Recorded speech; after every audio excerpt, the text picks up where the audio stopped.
What's up, my YouTube channel? Hope you're doing well. I wanted to discuss a concept that has been coming up more and more. If you have an existing life insurance policy that you want a second opinion on, or you have a premium finance design that you want a second opinion on, either one that's already in force or one that you're thinking about, you're going to want to reach out and give us a call. Look for my contact information in the description of this video. I had a business owner reach out to me that is being presented a $5 million policy. It's a premium finance structure, and I'm going to walk you through what they're proposing for him. But he wanted me to give him the opinion. Is it a good design? Is it not a good design? Can he do better? What does it all look like? I did the analysis, and I am shocked to find out that this design was, or this structure, this life insurance, this premium finance design was designed the way it was, and that this company is pushing this design. There's so many things that you guys have to be aware of, and there's lots of noise out there, but you want a product that is the most efficient, streamlined, highest performing vehicle that you can get, whether we're talking life insurance or whether we're talking anything else, but specifically in the premium finance world. So I'm about to dig in. Like, comment, share, subscribe. If you are a high net worth individual, you have a premium finance design that you want a second opinion on, I encourage you to do it after you watch this. Let me know. So this is what they sent him. And so this is kind of what the overall structure looks like. I'll kind of walk you through it. It's a $5 million design. The gentleman is going to be 51 years old starting now. So at the end of the first year, he'll be 52. The premiums that are being financed are $400,000 a year from a bank. And what they're showing this client doing is rolling up of interest. Now, that's an interesting comment already, because there's only one carrier in the entire industry right now that allows for a roll up of interest from a premium finance model. And the carrier that was being presented here does not technically allow that.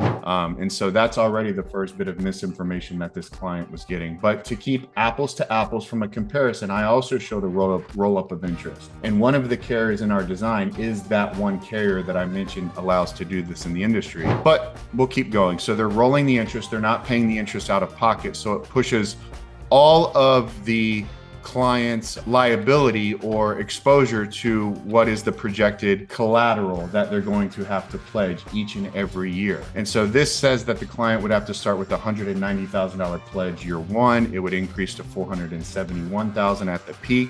And the assumption here is a 6.3% crediting on the product and a 4.3% loan rate. So they're showing a 200 basis point spread, a 2-point spread, which, okay, I'll come back to that here in a second, and a projected high water mark of $471,000. And then ultimately it disappears, the collateral disappears in year 15, when the cash value of the policy is equal to, 19. Year 19 is when their collateral disappears. But they show the client starting to take distributions of $85,000 a year out of the design, starting at the client's age 65. And then there's always a residual death benefit that's left over in the event of death. And at age 81, the death benefit is about $2.3 million that the client would get. So he had me, John, can you improve this?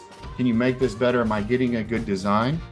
And so with our case designer, I ran this through the grinder and found out that we could improve it. Not only could we improve it with one carrier, but we could improve the entire design with 4 of the carriers that we ran, and we just stopped at 4. We could have kept going. And why would that be? Why is our design substantial? We're doing the same thing that they were doing, 0% interest for the first 2 years. They were rolling interest in the design. We also, albeit not every carrier allows it, but just to keep apples to apples, we rolled interest in the design. We showed them taking distributions. And by the way, the distributions that we started taking were at a minimum $100,000 a year. Remember, they were $85,000 all the way up to $255,000 a year distribution. So how is that possible? How are we able to model out taking $255,000 a year distributions when they were modeling out $85,000 a year distributions? How are we able to have the product perform so well compared to what they're showing? And so that's really where I want to bring the conversation, is what's the difference between what they're doing and what we're doing? How were we able to take 4 different carriers and completely improve upon the design that they were getting, albeit maybe a non-compliant design, but apples to apples, nonetheless, we were showing that $255,000 a year compared to $85,000 a year. They're showing a 6.3% interest on their product. We're showing about a 6.3% interest. So what's the difference? Well, there's a couple different areas, but the main one is in policy charges, fees, and expenses.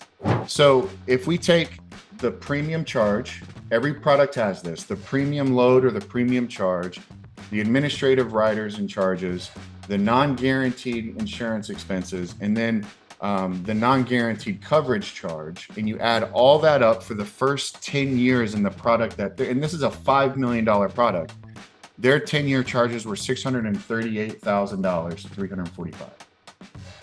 $638,000 for the first 10 years. The product we designed, same 5 million, same 6.3% interest, had $455,000 of policy charges. That is a differential of 638, 455, $184,000, $183,000 of difference between charges. That's substantial over a 10-year period of time. So that's $183,000 more dollars going to the cash value.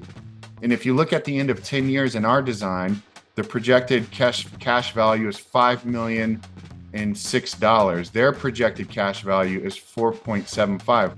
A $250,000 difference in cash value, and almost all of that, $183,000 of that is applied to they have increased charges relative to the design that we went with, this particular carrier. Over 10 years, their total charges are $934,000.